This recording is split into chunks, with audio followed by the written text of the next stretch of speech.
તો મિત્રો ફાઇનલી આપણે તુવેર ટોટાનું શાક આવી ગયું છે. હવે તમને ટેસ્ટ કરીને જણાવું કેવો ટેસ્ટ છે. તો મિત્રો અહીંયા તમને બાજરાના રોટલા અને બ્રેડ બંને સાથે સર્વ કરવામાં આવે છે. તો ચાલો સૌ પ્રથમ તો આપણે બાજરાના રોટલા સાથે ટેસ્ટ કરીએ.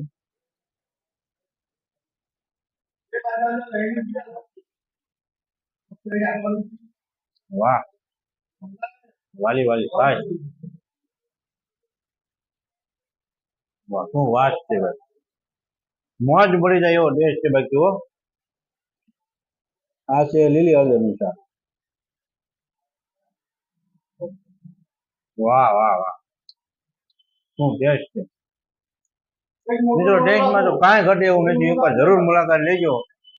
તો મિત્રો તમારે તુવેર ટોટા અને લીલી હળદરનો ટેસ્ટ લેવો હોય શાકનો, તો તમને મોબાઈલ નંબર અને એડ્રેસ સ્ક્રીન ઉપર આપેલું છે. એકવાર અવશ્ય મુલાકાત લો, મોજ પડી જવાની છે.